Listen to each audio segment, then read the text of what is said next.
بسم اللہ الرحمن الرحیم۔ السلام علیکم دوستو، آپ دیکھ رہے ہیں کیپ ٹی وی۔ آج کی اس ویڈیو میں ہم بات کریں گے CSS کے بارے میں۔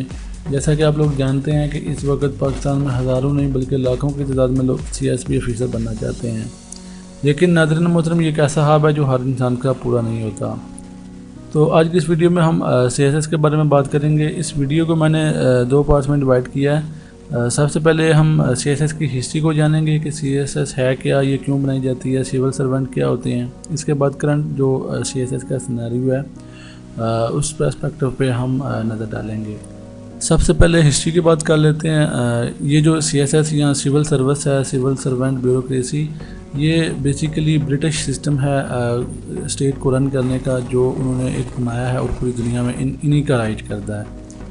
تو جب پہلے یہاں پہ مغل تھے، مغل اپنے طریقے سے اس بر صغیر کو چلا رہے تھے۔ اس کے بعد جب برٹش کا یہاں پہ قبضہ ہو گیا تو انہوں نے 1855 میں سب سے پہلے لندن میں جو ہے وہ سول سروس کا جو ایگزامینیشن ہے وہ کنڈکٹ کیا تھا۔ اس وقت اسے ICS کہتے ہیں۔ ICS means Indian civil service. Still اس وقت انڈیا میں جو سول سروس ہے اسے ICS ہی کہتے ہیں۔ پاکستان میں پہلے یہ CSP تھی، اب یہ CSS بن چکی ہے۔ 1861 میں فرسٹ انڈین جو ہے وہ اس میں CSS میں ریکروٹ ہوا تھا، اس نے کوالیفائی کیا تھا۔ 3 سال بعد 1864 میں جو فرسٹ مسلم ہے وہ اس میں جو ہے ریکروٹ ہوا گیا تھا، اس نے کوالیفائی کر لیا تھا۔ اور 1920s تک تقریباً زیادہ تر اس میں انگریز اور ہندو ہی تھے۔ مسلمان بمشکل 4 سے 5 CSP آفیسر تھے اس وقت تک، کیونکہ مسلمان ایجوکیشن میں پیچھے تھے، تو پھر سول سروس میں بھی وہ ان کی تعداد نہیں تھی جو کہ ہندوؤں کی تھی۔ سول سروس کسی بھی گورنمنٹ کی بیک بون ہوتی ہے، جس کے ذریعے گورنمنٹ اپنی پالیسیز کو رن کرتی ہے، اپنی رٹ کو قائم کرتی ہے۔ اور یہ جو سول سرونٹ ہوتے ہیں یہ گورنمنٹ کی پالیسیز کو، گورنمنٹ کی رٹ کو اپنے اپنے علاقوں میں قائم کرتے ہیں۔ ایکچوئل رولرز یہ ہوتے ہیں کسی گورنمنٹ کے۔ گورنمنٹ تو 5 سال کے لیے آتی ہے، پہلے کاف لیگ تھی، پھر پیپلز پارٹی، پھر نون لیگ، اب PTI کی ہے۔ گورنمنٹ تو 5 سال کے لیے آتی ہے، لیکن ان کے 30 40 ایئرس کی سروس ہوتی ہے اور یہی لوگ ملک کو اصل رن کر رہے ہوتے ہیں۔ اس کے بعد پاکستان کی تاریخ میں کئی طاقتور ترین بیوروکریٹ آئے ہیں۔ مثال کے طور پہ محمد علی بوگرا، جو کہ پاکستان کے پرائم منسٹر بھی رہ چکے ہیں۔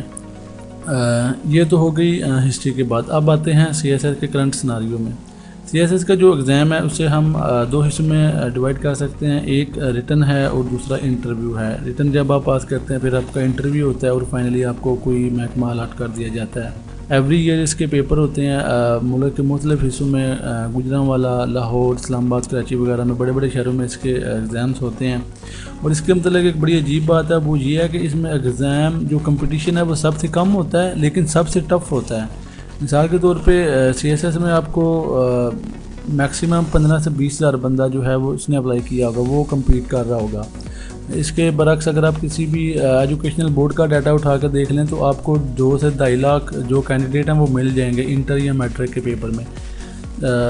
اس کے بعد آپ جو ہے وہ ریٹن پیپر پاس کرتے ہیں، پھر آپ کا انٹرویو ہوتا ہے۔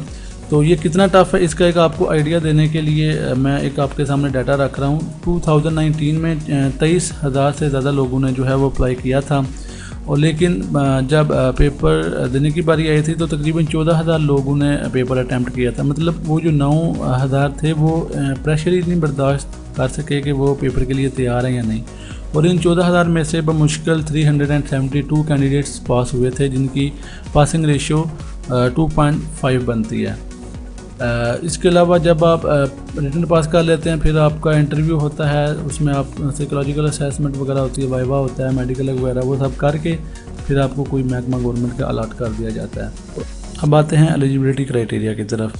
تو اس میں آپ کی ایج کیا ہے کہ آپ کی ایج 21 سے 30 ایئرس کے درمیان ہونی چاہیے۔ اس کے علاوہ آپ کے پاس 3 اٹیمپٹس کا چانس ہے تھرو آؤٹ یور ایج کہ آپ 3 دفعہ اٹیمپٹ دے سکتے ہیں۔ اگر آپ 3 دفعہ فیل ہو گئے تو اس کے بعد آپ اپلائی نہیں کر سکتے CSS کے لیے۔ اس کے بعد ایجوکیشن کا ہے، پہلے ان کا جو ہے وہ بیچلر کا تھا لیکن اب انہوں نے ماسٹر کر دیا ہوا ہے کہ آپ کے پاس ماسٹر ڈگری ہونی چاہیے اور ایٹ لیسٹ اس میں 2nd ڈویژن ہونی چاہیے آپ کے پاس۔ کسی بھی پاکستان میں HSC کی ریکگنائز یونیورسٹی سے آپ کے پاس ماسٹرز کی ڈگری ہونی چاہیے۔ اس کے بعد ریٹن، جیسا کہ پہلے میں نے آپ کو بتایا کہ جو CSS کا پیپر ہے اس کے 2 پارٹ ہوتے ہیں، پہلے آپ نے ریٹن پاس کرنا ہوتا ہے، پھر انٹرویو۔ ریٹن میں جو ہے وہ ٹوٹل 1200 ان کے ٹوٹل مارکس ہیں، اس میں جو 600 ہے ان کے، اس میں انہوں نے 6 کمپلسری سبجیکٹس رکھے ہوئے ہیں، جن میں انگلش، ایسے رائٹنگ ہے، جن میں سب سے زیادہ اسٹوڈنٹس فیل ہوتے ہیں۔ اس کے علاوہ English, precis and composition, general science and ability, current affairs, Pakistan affairs اور Islamic studies. Each subject contains 100 marks, 600 یہ ہو گئے۔ اس کے علاوہ باقی جو آپشنل سبجیکٹس ہوتے ہیں جن میں USA ہسٹری، لٹریچر اور اکاؤنٹنگس وغیرہ، سائنس، فزکس، کیمسٹری، یہ سارے سبجیکٹ آ جاتے ہیں، ان کو بھی ملا کے آپ نے جو ہے وہ 600 نمبر پورے کرنے ہوتے ہیں، اور آپ کے 600 یہ 1200 نمبر آپ نے ادھر پورے کرنے ہوتے ہیں۔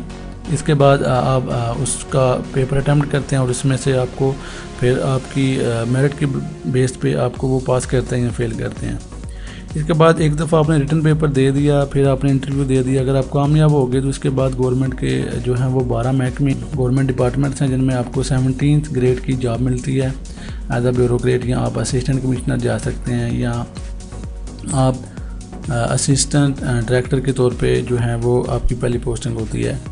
اس میں پولیس سروس ہے، ایڈمنسٹریشن ہے، کسٹمز ہے، ان لینڈ اینڈ ریونیو ہے، آفس مینجمنٹ ہے، audit and account service of Pakistan ہے، foreign services of Pakistan, postal services of Pakistan اور ریلوے سروسز آف پاکستان۔ یہ گورنمنٹ کے 12 محکمے ہیں جو آپ CSS کرنے کے بعد آپ کی میرٹ کی بیس پہ آپ کو جو ہے وہ ایلوکیٹ کیے جاتے ہیں۔ امید ہے دوستو ویڈیو آپ کو پسند آئی ہوگی، اگر ویڈیو پسند آئے تو ویڈیو کو لائک کر دیں اور چینل کو بھی سبسکرائب ضرور کر دیں۔ اپنا بہت سارا دھیان رکھیے گا، اللہ حافظ۔